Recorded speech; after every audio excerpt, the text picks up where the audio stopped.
She's a prima ballerina of the Royal Ballet, a writer of distinction, a founder of London's leading modern dance company, a presenter of dazzling TV programs about dancing in general. It would take at least 6 women to be anything like her, and there is only one. Deborah, you're a prima ballerina at Covent Garden. I've got a suspicion that one day you'll end up owning Covent Garden or running Covent Garden and possibly the whole of the arts in this country, because you're so bright, as is revealed by the books you write. You really got all this going for you. You're the only person who does all that who is also called Bull. Now, just how appropriate a name is this for a delicate thing like a ballerina? It's an appalling name for a ballerina. I do feel that I've succeeded in spite of my name, certainly not because of it. And there were many, many plans afoot to make me change it. What do they want to change it to? They could never think of anything. Ashton wanted me to be Deborah Bullen. Bullen. Bullen. Or Bullion. And then, of course, Bullion would have been good. Or Boleyn, which was a corruption of Bullen, and Boleyn was Anne Bullen. Yeah. I thought of Turnbull, which I thought was so funny because I was quite a good turner as a dancer, you see. Bit of an in-joke, but that didn't work. But Dame Nat de Valois, she of course changed her own name. She always got a name, right through to her dying days. Lovely dancer, dreadful name she used. Constantly. Constantly. Well, she was, how old was she when she died? She was 102. Exactly it, because 100 years had gone by and things had changed. And at the end of 100 years, it's a name like de Valois that sounds funny, because it's reminiscent of the times when ballerinas did change their names to something impossible like Rosella Hightower or... And I would have been Bolivar, I guess. Yeah, Bolivar. Like the watch. Because they gave them Russian names, didn't they? Because ballet had to be Russian. Yeah. I don't know why Madame Dame Ninette went for a French name. Yeah, maybe she was ahead of her time in that way. She didn't call herself... What was her original name? Edris Stanos. Stanisova. Stanisova. It would have been. Well, they say that Alicia Markova was Alice Marks, but yeah. Anyway, you decided not to change your name, and you were right. I was weaker than that. I thought if I could, pick a name which was vaguely like Margot Fontaine, but not quite, I'd have gone for it. But I genuinely couldn't think of anything. And they always suggest, so what about your mother's maiden name? She was Plum, which was no better. So actually, I just stayed Deborah Bull by default. It sounds wonderful now, because you and it have grown together. The Americans are very good at it, but sometimes the names are just too fancy. I believed in Susan Farrell, but I never really believed in Tall Chief or whatever. I think that was her name. That was her name, was it? Let's change it to something more normal. But your brains have always been in action, and how appropriate was that when you were starting off as a dancer? Because I have to say, I've met a lot of ballerinas, and I adore them, but some of them aren't precisely stunning in the brain department because they work so hard physically, they don't do anything else. You weren't asking the right questions, clearly.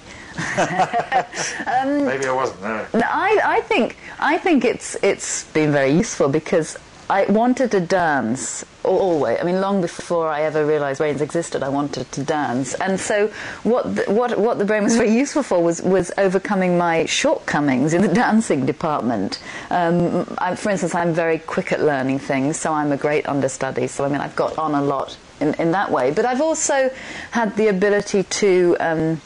relearn my own physicality, change things from my head. So to assess what I'm doing intellectually and say, no, it's not right, how am I going to change it? I haven't always danced on instinct. Well, it puts you way out ahead in this modern stuff with which you were an exponent, and which I'm bound to say when I watch you and your team in action in this outfit you've got, which is called...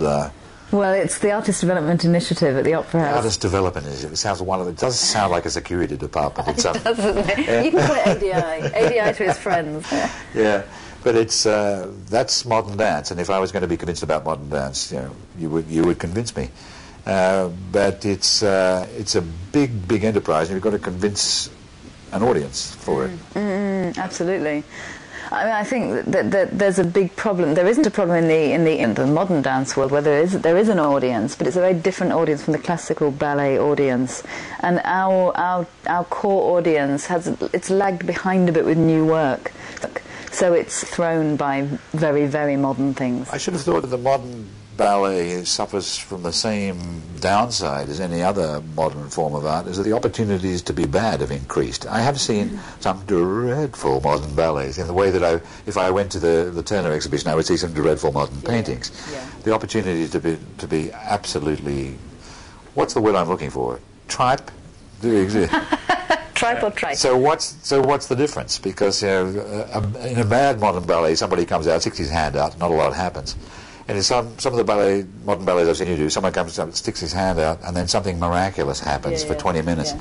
And it's choreography, isn't it? It is choreography, but I think I do think you've got to try. You've got to try ideas, and the great thing about the great thing about small scale work is you can afford to fail more often, which is not so great for the audience, but for the art form it's great because you can try you can go down the cul-de-sacs and simply turn around and come back again. I just thought it was one of the great good things for the modern audience because they can help decide, can't they? They can feel that by approving that they're actually altering the course of the dance. They can't do that with the old.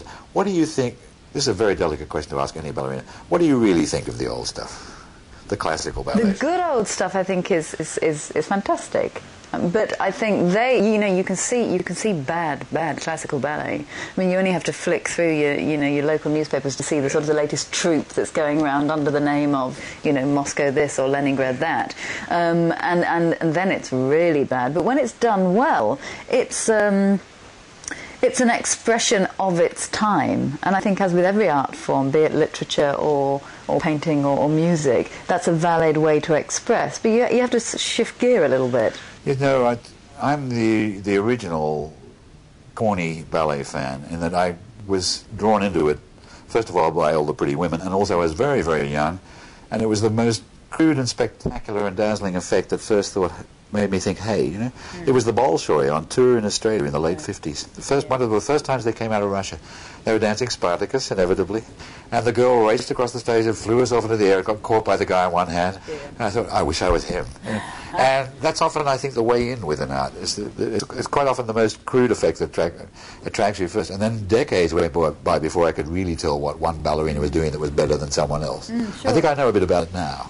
So I think that's true. I think we start off as unsophisticated watchers or listeners or readers even, and I think whatever art form you come to, you tend to. I do think there's a ladder of appreciation. I really do believe in that. I think you have to get on at the level that's right for you. So when did you first appreciate? When did you look at it and think, "By God, I could do that," or I never questioned it. I wanted to do it even before I'd ever seen any ballet.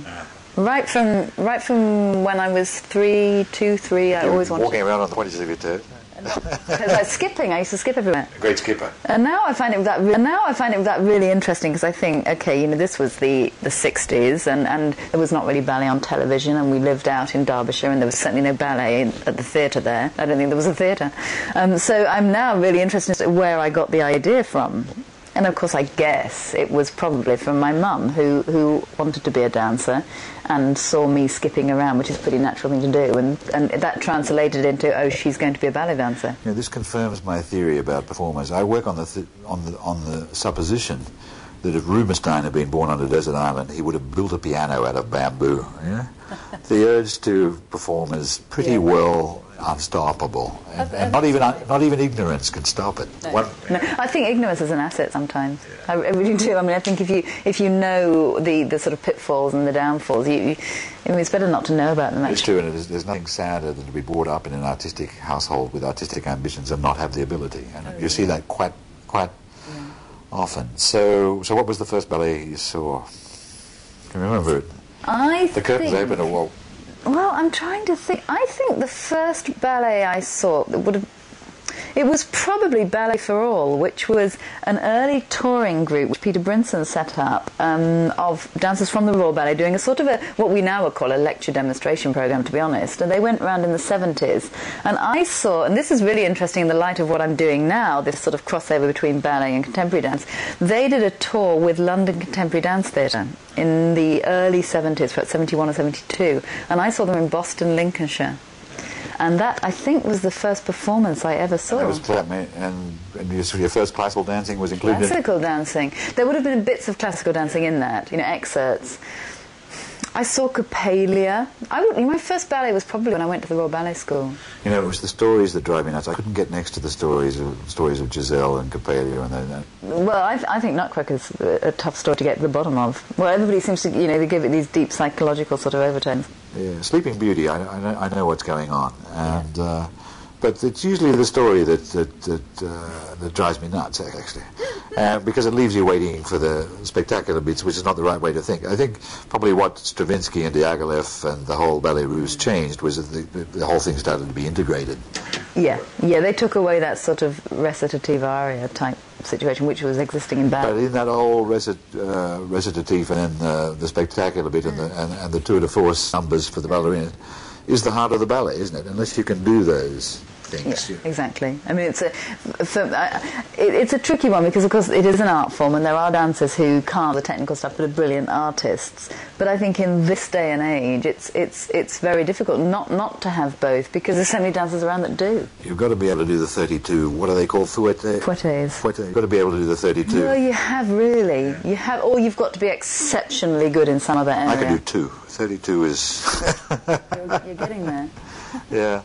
It's, anyway, I don't want to go on with the whole story of your career, which is flowered in the most stunning way, but you grew up as a dancer, but you're also grown up as, it's really insulting the other girls to say this is rare, but you've grown up as an intellect and you've become a writer too. Was that always on the cards? Did you feel that with yourself? I've always loved writing, and I remember recently I remember saying to my English teacher at White Lodge, who said, "What would you do if you weren't a dancer?" I said, "I'd like to be a writer."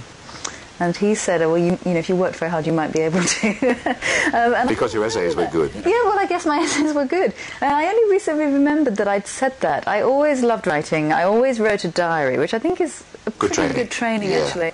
It really is. And then once I was in the company and was known a bit as a dancer, I became the sort of person the press office would approach. You know, somebody wanted a quote, or could you do this for the programme, or could you... So I became that sort of person, and really it developed out of that I was asked to do more and more things. And then I was asked to speak at the Oxford Union, and that then was the beginning of everything, actually. Well, as a TV performer and all that stuff, and there's the question of administration. It raises the question of how you do it all, because one of the things that emerges from your first book is just how hard dancers work. Like, for example, a tour to Japan is not just a tour to Japan. A tour to Japan is also recovering from a tour to Japan, and then starting the next tour here. Yeah. So how on earth did you manage to find the energy? Well, I think what drives me particularly now is this feeling of being at a crossroads in my career, and I've been so fortunate in being offered loads of exciting opportunities. I mean, writing and television and whatever, and running the spaces at the Opera House, those sort of things, that A, I don't really want to turn them down, but B, it would be stupid to turn them down too, because one of them is clearly going to be my next step. And it's not going to sit on hold while I finish off the last career. So there's been a need to sort of multitask and to let things overlap. And I also think that what feeds, for instance, the writing, what makes me different as a writer is the fact that I'm writing from the viewpoint of somebody who's still doing it. The first thing that makes you different is you're writing about something. Most writers aren't. Or they're trying to write about everything. You obviously got an actual solid activity on which to report the details, which makes it fascinating even for those of us who can't do it. Actually, I love dancing. I'm a bad tango dancer, as you know, but that's better than not being a tango dancer at all. And the whole discipline of it is something that I would like to write about. It's a subject. Now that I know a little bit, I really know something. And that's what I love about your books. But one of the things that emerges from the book, apart from all the hard work which has to be done, and the injuries, for example. As a writer, I don't break my foot. You do. Yeah? Have you? Absolutely. I've had two ankle injuries, one each ankle. But again, what was I found them fascinating. I mean, the first one I didn't find particularly fascinating at the time, but in retrospect I found it fascinating because of the way I handled it. The first time was in about, let me see, would have been 95-ish, when I was still at the top of, I was really in my peak condition. I was a principal, I was doing some great work, a lot of work, working really hard. And in losing my dancing ability through the injury, I felt that I pretty much lost myself.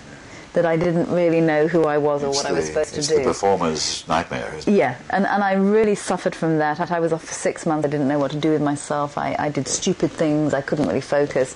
Then the second injury was much later, maybe 97, 98.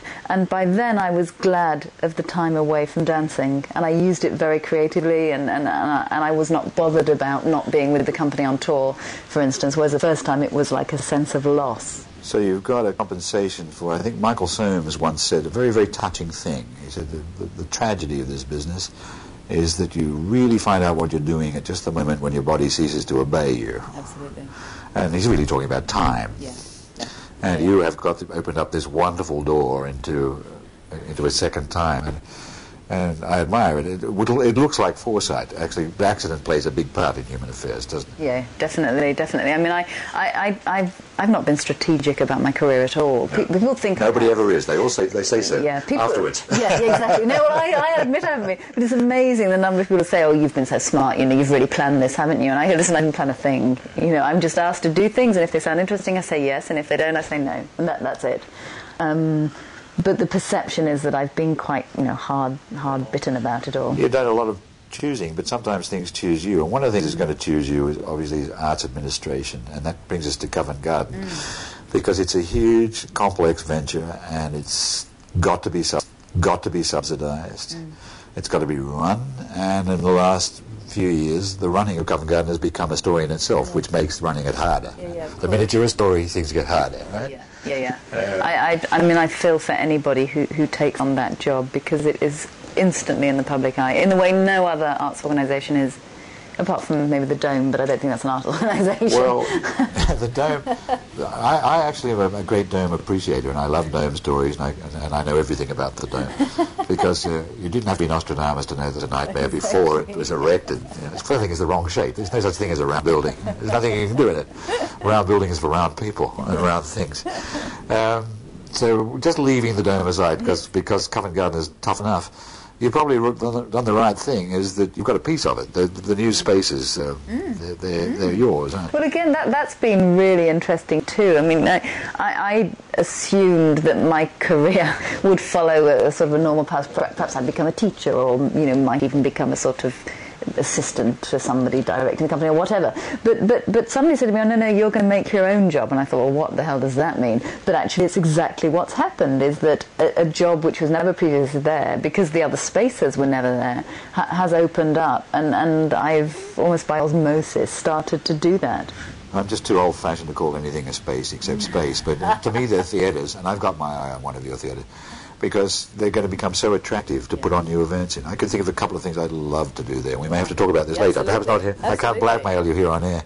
But it'll be a natural home for the arts. It puts you in a very, very privileged but also powerful position. You're going to have to do some. You're going to have to let some people in, keep others out. Yeah, well. Are you tough-minded enough for that?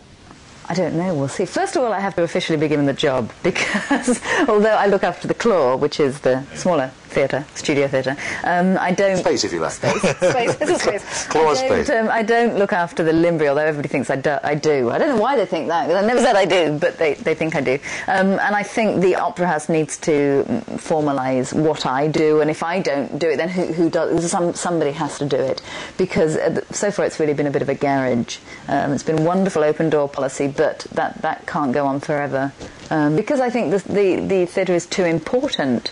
It's too good. As you say, everybody wants to be there, and so somebody's got to start to make choices. It's beautiful, but it can't in the end be open house, because I think it has a job to do. It has a job to do for the arts community, but it has a job to do for the Opera House too. And it's not really doing that yet. Well, the penalty for success could be that they ask you to do more and more and finally run the whole shebang. And you've got other plans as well, which we really should get to, because I took one look at you the first time I saw you on TV, and I thought, this is going to be the biggest TV star there is, because the secret of TV stardom, as I see it, is you can do something else. You're overqualified, so you have a presence on screen, and nobody had a presence like you. And if arts TV was in good shape, which I think it's not, your career would be sweeping you away by now. And it will happen anyway. So what the hell are you going to do about it all? I'm waiting. I'm just waiting for a date, frankly. I'm waiting for the person that comes along and says, I'd like to employ you, and I'll go whichever way that is. Well, I think they're not so far. There are 2 great series out of you, and there's no reason why they shouldn't be getting 2 out of a year forever, and the contract should be 100 years long, and then net de Valois contract. If I was running the BBC, which thank God I'm not, I would organise an Annette de Valois contract for Deborah Bull to make sure that you were signed up forever. And I thought that show that you and Alexi Sale did about dance was just about the best series about dance I've ever seen on TV, and you really devised it, you two. Yeah, we did. I guess I've been so far led by my availability and time, because I'm still doing other stuff. But my instincts as to what I'd like to do, I've not really been strategic about, I don't think someone's been strategic for you, because I don't think the channel controllers are in control. I'm saying a smart controller would be trying to control it and saying we should do this, and we'll make sure that she presents it, and then you use all your creative input. What I'm really trying to say in the politest possible ways, I don't think that the programmers are up to it, and arts programming is in a bad way. And if it was in the way it should be, then you would be doing nothing else except television, because people wouldn't let you. So you really, I suppose, you should be grateful. But have you got any things you'd like to do about the dance? I've got a series that I'm working on now for BBC Two, in fact. So 3 50 minutes. So yeah, which is great, and we've been working on that a long time, though, a long time. And beyond that, I'd like to do some more of my travels, not your postcards, but my travels. I think there's another series of that. I really do. Absolutely. We only did 4, and they worked so well, and they're not expensive to make. They're really not. Well, I haven't got a tutu, and they film me, so I don't see whether they shouldn't film you. You can travel with your tutu as one of the strands. Strands is a very television word. It's certainly one of the things that you should be doing. But I think, I'm not so sure that arts television is ever going to come back to have the strength that it used to have in the grand old days. I think people are being sentimental about it, and maybe the thing to do is look for another outlet like the internet, like what we're doing now. Yeah, possibly. Right now, because of the capacity of the cameras and the video streaming and so on, all we can really do is sit and talk. But the time isn't far away when you could, in a room like this, you could make programs involving real action, dancing, for example. In other words, I think production could pretty well transfer to the internet, and you could think about conceiving your own programs, controlling them, owning them. I hope the idea interests you. No, it does. It's. I think this is such an extraordinary time for television, and television isn't a big enough word for it, really, is it? We're talking about distribution methods, the dissemination of material. Convergence is that the word? Convergence is a very natty word, which means your computer and the TV set are going to turn into the same thing, and they have to, because so that a chump like me can work them. So it's bound to happen. And doesn't mean more remote controls, does it? Well, no, it means fewer. And the great thing is that the people who want to see you anywhere in the world will just be able to punch a button, and there you'll be. It will no longer depend on a lot of people deciding what's in the schedules and so on, where to put everything. People will find you, and I think you're at the ideal time for it, and your future is glittering. I just wish I wasn't so old, but I often think that when I'm around you. It's flirtation. I'm afraid it's a subject we should touch, because sex is very, very important to the ballet. Always has been. I never really went for the guys. I went for the girls, and I was very delighted to find out that Balanchine felt the same. He once said, the women are the secret. Do you believe it? Because you're living in the great age of male dance now. Since Baryshnikov or since Nureyev, the men are there on stage as stars, but it wasn't always so. Once the men used to hold the women up. Exactly. Well, and they were women at one point. There weren't any men. That was a while ago. I think in ballet, certainly, I think for the audience, the ballet audience, that male-female traditional sex thing is quite important. I think it's perhaps less important in contemporary dance, which is more androgynous quite often. Yeah, you and the guys are quite often doing similar things. Very similar. And you're likely to find, women partnering men, or men partnering men, or women partnering women. But in ballet, I think that's part of the reason why people come. I think it's part of the reason people sponsor it. Sure, it is. And I think it's right, just because sex is extremely important in life. In ballet, it's sublimated. That's the theory. Yeah, exactly. In my view, it's sublimated up to a certain point, but it's still sex. Oh, yeah. And that element never goes away, and I stopped feeling cheap about it when I found out that Balanchine felt the same. He loved his ballerinas, and sometimes desperately. Oh, yeah. And to the point where he treated Suzanne Farrell very badly when she fell in love with a young man. He cut her out of the company. These passions never stop. What was really interesting is that she still will not speak about that. Yeah. You know, even after his death. Well, he treated her shamefully. For an artist of his stature to do that shows either the power of love or the smallness of the brain. Maybe they're connected. But he created all these beautiful things. I think Ashton was like him in a way, but much less masculine. Yeah, I think Ashton's view of women, well, as was Balanchine, they had a specific view of women. Ashton's was of a very old-fashioned, very 1950s woman, the woman as a homemaker, the woman as a thing of beauty, an icon. With Balanchine, I think it's more overtly sexual. But I don't think Balanchine was a great feminist, I have to say. No, he was an unreconstructed Russian male chauvinist pig of the worst kind. But in the contemporary dance, the men and the women are there as equals, but it will never get to the point where you throw the man up in the air. Physically, it can't. It really can't. I mean, it could if you employ weightlifters, female bodybuilders, but the physiques are different. We like to pretend they're not, but there are male, there are gender differences. I'll say hurrah for that. Because out of that came the ballet, which I learned to love. And if I can love it, anyone can. And you're a great exemplar of it, and a lot of other things too. And I not only wish I could dance like you, I sometimes wish I could write like you, but that's another story. Well, that's a big compliment. Well, I'm here to pay compliments as well as listen to so much common sense packed into such a small shape. Thank you so much, Deborah Bull. Deborah Bulova. Bulovanskaya. Load of bull. The Boer.